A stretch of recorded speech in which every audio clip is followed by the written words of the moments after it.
Hey guys, Mr. TC back to you again for another idea of housing. And today what are we gonna do? And as some of you have been asking me about the disc sander I'm using, today I'm gonna do a quick review about it. And of course I'm referring to the pTSG 140B2 from Parkside. Alright, let's take a look.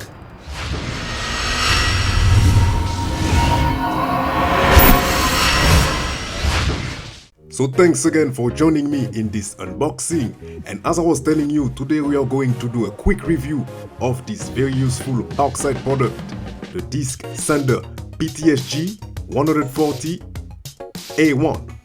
As you can see on the box, they provide most of the information in several languages. So let's start and open it up. As soon as you open the box, inside you can find the clamp, an X key, the description manual, the pipe to connect your vacuum cleaner, the actual sander, and several sanding discs of different grit going from 80 grit, 150 and 240 grit.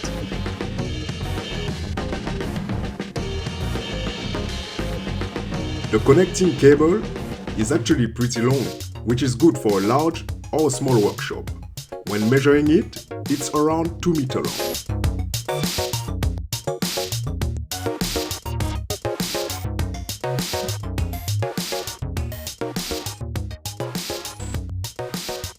And the plate is measuring around 15 cm long and 10 cm large.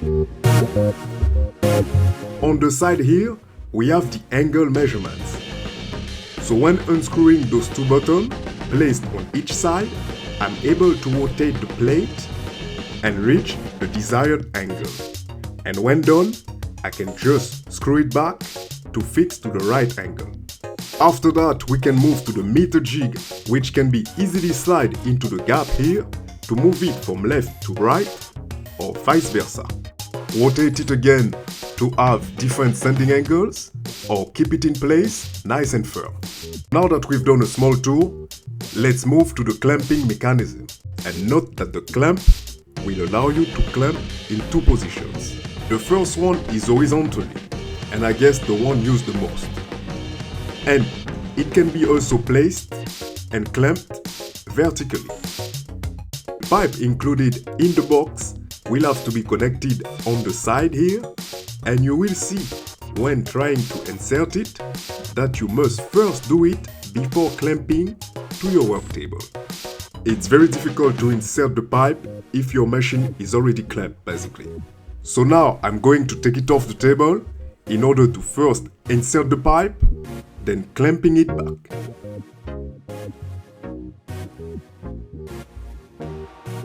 Note that you will also find all the information needed to properly use this device in the description manual, available in several languages, and also online in PDF format. When connecting the vacuum cleaner, you might find out that the tube is smaller or bigger, so don't panic. The only thing you need to do is to remove one of the inserted tube, as you can see me showing you here, then you should be able to properly connect your vacuum tube. Alright, so now the method I'm going to show you isn't really the appropriate one, but as you know, useful tips are always worth sharing. So in order to avoid unscrewing all the time, this solution could help you to save some time. To insert it, I will just remove the protection placed on the back of the sanding disc, and I will slowly and carefully slide it in the gap between the plate and the rotation disc.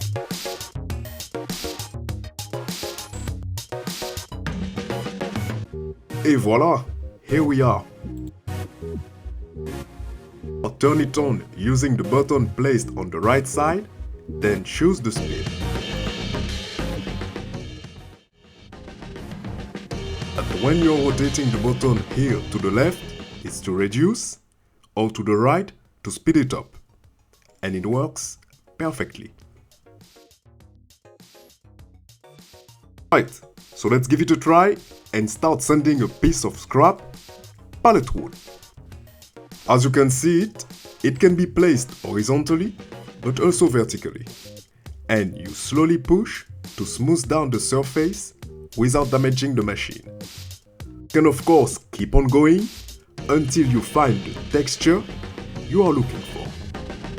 Note that I have also shared a few months ago a review for another Parkside product. The links should show up on the top right corner of the screen, so feel free to check it out if needed. Okay, remember I told you a few minutes ago that you can place it also in a vertical position? So this is basically like this.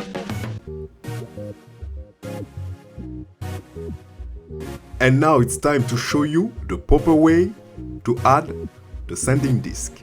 And this is exactly what the hex key showed at the beginning is for. We'll just need to unscrew just here in order to remove the top side and insert the disc accordingly.